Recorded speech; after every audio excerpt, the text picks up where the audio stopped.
नमस्कार, India news पर आपका स्वागत है। मैं हूं अनिल ठाकुर। इस वक्त हिमाचल की पूर्व मुख्यमंत्री और नेता प्रतिपक्ष जयराम ठाकुर हमारे साथ हैं। जयराम सर, आपका स्वागत है इंडिया न्यूज पर। जी और थैंक आपको यू थैंक बधाई हो कि आपने हिमाचल में क्लीन स्वीप किया है। कांग्रेस की तरफ से कहा जा रहा था कि इस बार वो पसीने छुड़ाने वाले हैं, 2-2 का मुकाबला है, लेकिन आपने तो कांग्रेस को 0 पे कर दिया। देखिए, कांग्रेस पार्टी की हालत पिछले काफी अरसे से हम देख रहे हैं हिमाचल प्रदेश में खराब थी। लेकिन ये बात सच है कि जब चुनाव का दौर आता है तो चुनाव के दौर में सब अपना अपना क्लेम करते हैं। उनने तो 2 की बात नहीं, उन्होंने तो 4 की बात कही थी। उन्होंने कहा कि चारों सीटें जीतेंगे। और हम इस बात से आश्वस्त थे कि मोदी जी का कनेक्ट हिमाचल प्रदेश के साथ बहुत बेहतर है और हिमाचल के लोग मोदी जी को पसंद करते हैं। और इसलिए आपने देखा होगा कि 2014 में जब कांग्रेस पार्टी की सरकार थी, वीरभद्र सिंह जी मुख्यमंत्री थे, उस वक्त भी हमने चारों सीटें जीती थी और वीरभद्र सिंह की पत्नी चुनाव हार गई थी लोकसभा का। 2019 में तो भारतीय जनता पार्टी की सरकार थी, मैं मुख्यमंत्री था, तो 68 की 68 सीटों पर बढ़त ली हमने और रिकॉर्ड वोटों से हम जीते हैं उस वक्त।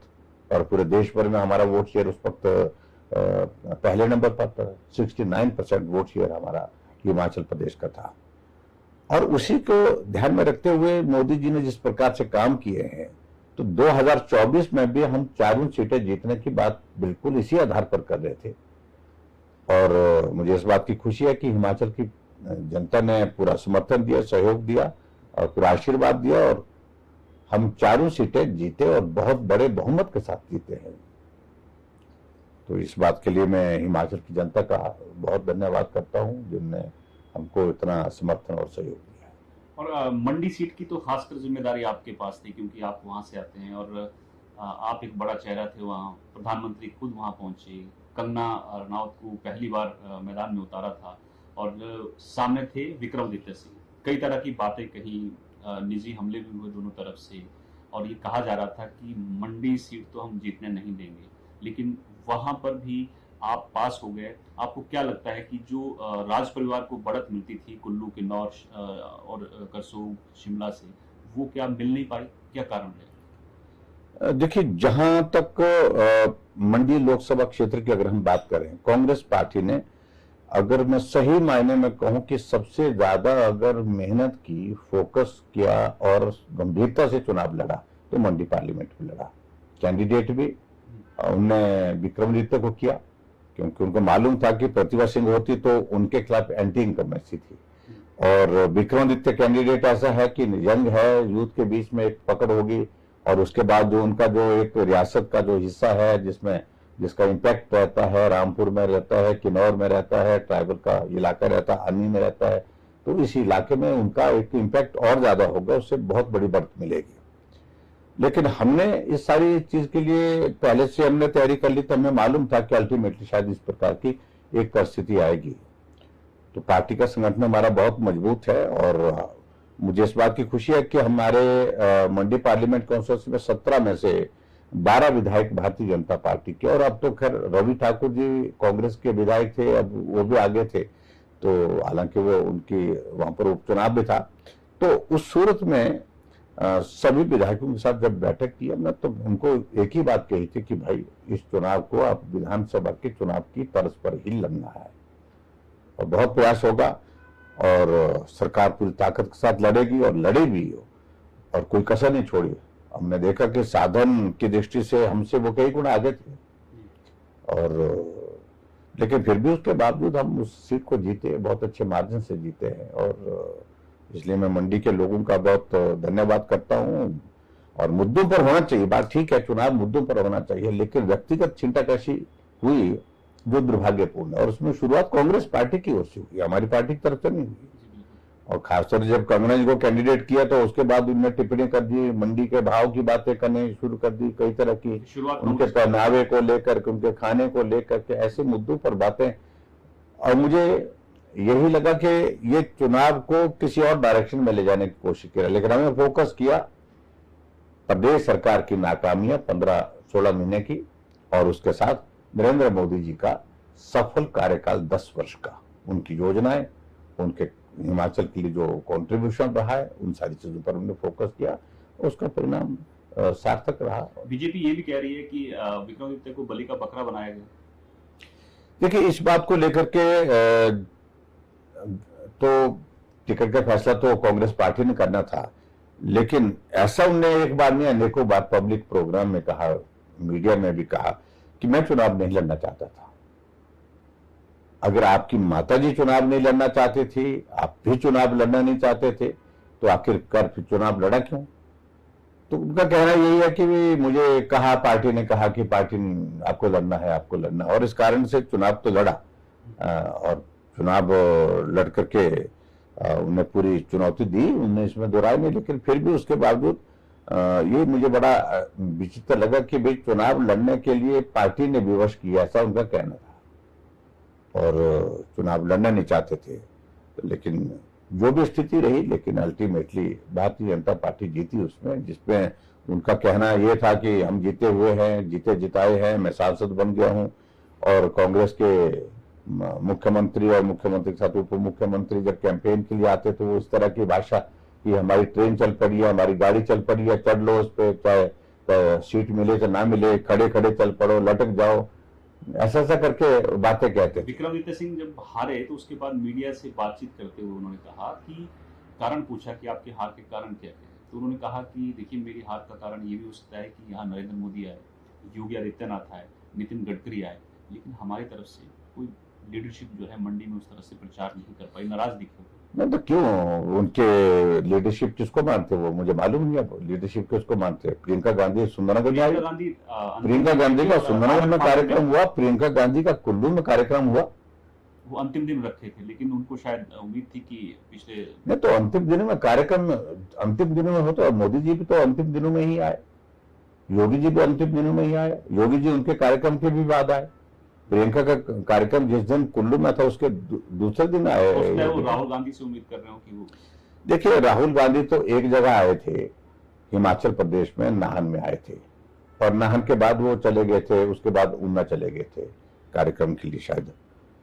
तो नाहन के कार्यक्रम के बाद शायद मेकल में कांग्रेस पार्टी ने उनको आने के लिए ही मना कर दिया, क्योंकि वहां कार्यक्रम जिस प्रकार से हुआ, और उस कार्यक्रम में जब टोपी पहनाने की बात आई उनकी, तो राहुल गांधी पूरा घूम गए।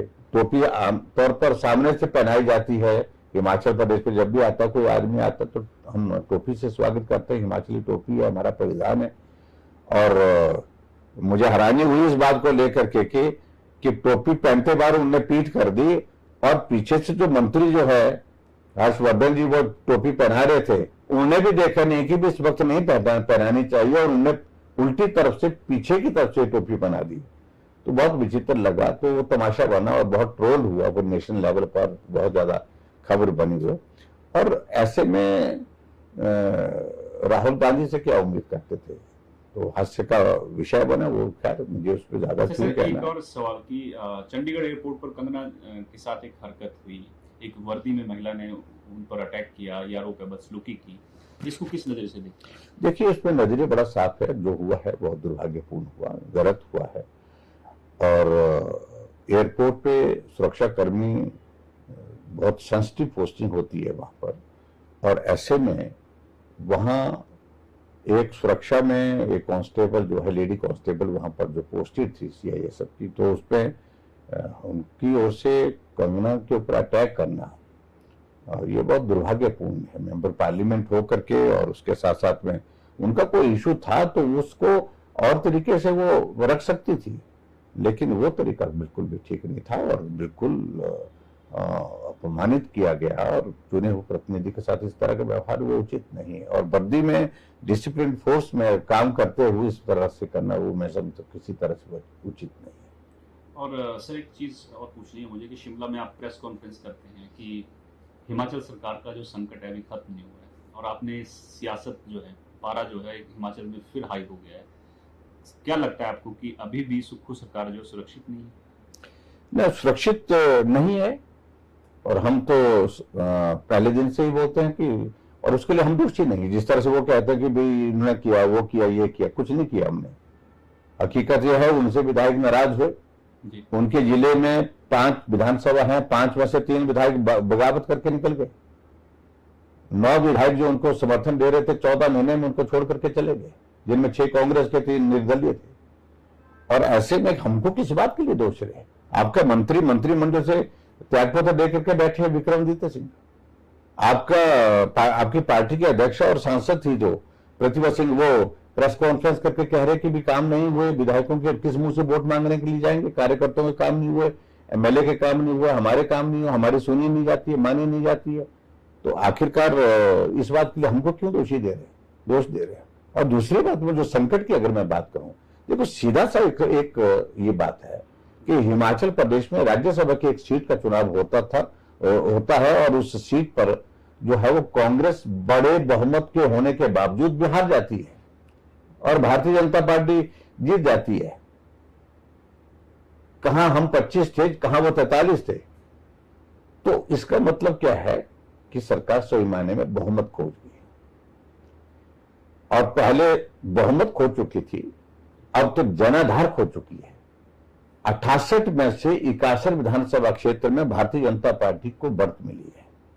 10 मंत्रियों की कॉन्स्टिट्यूंसी से भारतीय जनता पार्टी को बढ़त मिली है। मुख्यमंत्री की अपनी कॉन्स्टिट्यूंसी में भारतीय जनता पार्टी जीती है और जहां मंडी लोकसभा क्षेत्र वो हमने कांग्रेस पार्टी से छीनी है। 6 उपचुनाव हुए, 6 उपचुनाव में से 6 के 6 विधायक कांग्रेस के थे, 6 में से 2 हमने जीते हैं, यानी कि 2 हमने छीने हैं। टेक्निकल ग्राउंड पर वो सब सरकार बना करके चला रहे हैं, लेकिन नैतिकता के आधार पर भी सरकार गिर चुकी है। औचित्य नहीं सत्ता में रहने का, और बहुमत के आधार पर भी नजरों में भी सरकार गिर चुकी है। और मैं इसलिए बोल रहा हूं इस बात को कि अभी 3 उपचुनाव और आने वाले हैं हिमाचल प्रदेश में, जो निर्दलीय विधायकों के रेजिग्नेशन एक्सेप्ट किए गए हैं उसमें, और उसके अलावा 6 संसदीय सचिव बने हैं, सीपीएस बने हैं, जिनका फैसला हाईकोर्ट ने रिजर्व कर दिया। हियरिंग कंप्लीट हो चुकी है, पर ऐसी सूरत में आप मान करके चलिए कि वो कांग्रेस के पक्ष में वो फैसला होने की संभावना बहुत ज्यादा नहीं, क्योंकि सुप्रीम कोर्ट की ऑलरेडी जजमेंट उसमें आई हुई पहले की। तो अगर ये होता है तो संकट ही संकट है सरकार के लिए। मतलब आपकी तरफ से छेड़छाड़ नहीं की जाएगी? तो हम बिना छेड़छाड़ के हम तो बैठे, हम तो मतलब आराम से देख रहे हैं। वो अपने आप जो है वो सरकार है। सुखविंदर सिंह सुक्खू तो हर रैली में कहते गए कि यहाँ धन बल का इस्तेमाल हुआ है। मतलब आप कह रहे हैं कि हमारी तरफ से कोई छेड़छाड़ नहीं है, कुल्हाड़ी पैर पर उन्होंने खुद मारी। देखिए, ये सही मायने में तो यही जो आप कह रहे हैं हुआ तो यही है। हम तो देख ही रहे हैं, हमें क्या आवश्यकता है। और हिमाचल प्रदेश में हम तो इस मनस्थिति के साथ बैठे हैं कि सत्ता होती है तो 5 वर्ष के लिए होती है, विपक्ष होता तो 5 वर्ष के लिए होता है। तो हम तो 5 वर्ष की तैयारी के साथ से बैठे थे, लेकिन अगर वो अवसर इस प्रकार से अपने हाथों से प्रदान कर रहे हैं तो हम राजनीतिक दल में काम करते हैं, तो स्वाभाविक रूप से तो उस अपॉर्चुनिटी को भारतीय जनता पार्टी क्यों छोड़ेगी।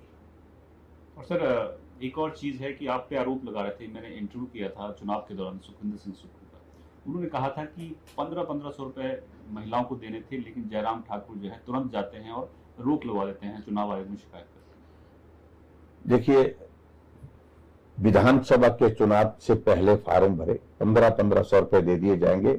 हमारे पास इनकी भाषण की सारी वो क्लिपिंग्स हैं, जिसमें कहा कैबिनेट की पहली बैठक में फैसला ले लिया जाएगा, 1500 रुपए 18 से 60 साल की महिलाओं को दे दिए जाएंगे। 15 महीने बीत गए, एक भी महिला को 1500 रुपए नहीं मिले। लोकसभा का चुनाव आया, फार्म भरने फिर से शुरू कर दिए, फिर मिले नहीं पैसे, क्योंकि आचार संहिता लग गई और आज कहने लगे कि आचार संहिता लग गई, इस कारण से अब हम पैसे दे नहीं पाएंगे। लेकिन फार्म भरने हमने शुरू कर दिए। फार्म में इंदिरा गांधी का फोटो, सुखविंदर सुक्खू का फोटो, स्वाभाविक रूप से वो मॉडल कोड ऑफ कंडक्ट का वायलेशन है। हमने शिकायत की और उसके बावजूद शिकायत होने के बाद फिर इसको मुद्दा बनाने की कोशिश की। 1500 रुपए जयराम ठाकुर ने रोक दिए। अब तो आचार संहिता समाप्त हो गई, अब दे रहे हैं क्या? आप दीजिए। आपने कहा कि 1 तारीख के बाद हम दे रहे, 1 तारीख के बाद जैसे आचार संहिता समाप्त होती है तो उसके बाद हम देंगे। अब तो परिणाम निकल गया, सरकार केंद्र की बनने वाली है, 2 दिन के अंदर परसों शपथ समारोह हो जाएगा, तो आप अगर 1500 रुपए देना चाहते हो, ईमानदारी से देना चाहते हो तो दीजिए, किसने रोका है? आचार संहिता का हमने तो विरोध वहां तक किया था। अच्छा, आपने शपथ की बात की तो कांग्रेस 99 सीटें लेकर जश्न मना रही है और हिमाचल में सरकार है, वहाँ 0-0 है। आपको क्या लगता है कि कांग्रेस जो है वो इस तरह से दर्शा रही है कि उनकी जीत हुई है इस चुनाव में? ये सचमुच में एक तमाशा ही बन गया है, ये एक परिहास का विषय बन गया है। जितनी इंडिया गठबंधन की सारी सीटें हैं, उससे ज्यादा सीटें भारतीय जनता पार्टी की अकेली है। हिमाचल प्रदेश में कांग्रेस 4 सीटों पर हारी है। मंडी की लोकसभा उनके पास थी, वो भी हारी, और उसके साथ 61 विधानसभा क्षेत्र में वो हारे। 4 लोकसभा की सीटें भारतीय जनता पार्टी जीती, लेकिन वहां ढोल बाजे के साथ जो है ओक्टोबर में जश्न मनाए जा रहे हैं। हमें बहुत विचित्र लगा कि भाई आखिरकार किस बात का जश्न मनाया, कि भाई सरकार बच गई है। मतलब बचने का जश्न मनाया जा रहा है, और जिसकी संभावना मुझे लगती नहीं है, जश्न बहुत लंबा नहीं हो पाएगा।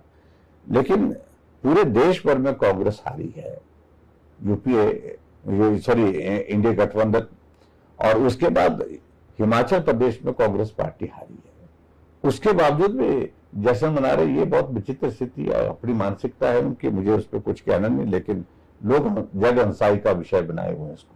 2014, 2019, अब 2024 हिमाचल ने जो है चारों सीटें जो हैं तीनों बार भाजपा को दी हैं। आपको क्या लगता है इस बार हिमाचल को और बड़ा इनाम मिल सकता है, क्योंकि एक मंत्री पहले ही मंत्रिमंडल में रहे हैं, अनुराग ठाकुर? क्या लगता है कि इस बार किसी और सांसद को भी वहां से मंत्री बनाया? देखिए, इस सारे विषय पर तो हम बिल्कुल कभी कुछ नहीं बोलते हैं। ये विशुद्ध प्रेरोगेटिव प्राइम मिनिस्टर का है। हिमाचल का अच्छा चाहने वाले हैं प्रधानमंत्री जी, अच्छा ही करेंगे, मैं सिर्फ इतने कहूंगा इसमें। और सर, हिमाचल की जनता ने आपको प्यार दिया है, मंडी सीट आपकी झोली में डाल दी है, जो मुख्य जिम्मेदारी आपके ऊपर थी। क्या कहना चाहेंगे हिमाचल की जनता से और मंडी की जनता से? मैं हिमाचल की जनता का हृदय से आभार व्यक्त करता हूं, जो एक तो आपने बढ़ चढ़ करके जो चुनाव में भाग लिया, मतदान में भी भाग लिया, उसके लिए भी मैं आपका धन्यवाद करता हूं। और इसके अलावा जो मंडी लोकसभा क्षेत्र में जो कठिन लग रही थी, मीडिया सारा यही बोलता था मुश्किल है, कठिन है, टक्कर है, लेकिन उस सारे में आपका समर्थन और सहयोग जिस प्रकार से मिला और हम उसमें जीतने में सफल हुए, इसके लिए मैं मंडी की जनता का विशेष तौर से धन्यवाद करता हूं। और मैं यही उम्मीद करता हूं, यही विश्वास दिलाता हूं, हम सब लोग करके हिमाचल के हित के लिए सदैव जोरदार ढंग से पक्ष रखने के लिए प्रयत्न करते रहेंगे। केंद्र सरकार के समक्ष और प्रदेश सरकार के समक्ष वहां की भूमिका हमारी अलग है, लेकिन उस भूमिका में भी मंडी का भी हित हो, प्रदेश का भी हित हो, ये हमारा पहला लक्ष्य है। इस लक्ष्य में आप सबके सहयोग की जहां आवश्यकता होगी, निश्चित रूप से मुझे पूरा भरोसा आपका सहयोग और समर्थन मिलेगा। और एक बार फिर से हिमाचल प्रदेश के सभी भाई बहनों का बहुत बहुत धन्यवाद। 4 सीटों पर भारतीय जनता पार्टी की जीत दिलाने के लिए आपके सहयोग के लिए आभार। शुक्रिया सर, आपने इंडिया न्यूज को वक्त दिया। तो ये थे जयराम ठाकुर, जिन्होंने तमाम मुद्दों पर बात की और बताया कि किस तरह से क्लीन स्वीप जो है भाजपा ने हिमाचल में किया, और ये भी उन्होंने कहा कि हिमाचल की सरकार जो है वो संकट में है अभी भी, और आने वाला वक्त जो है वो बताएगा कि हिमाचल में क्या होगा। तो फिलहाल मेरे साथ इतना ही। आप देखते रहिए इंडिया न्यूज। नमस्कार।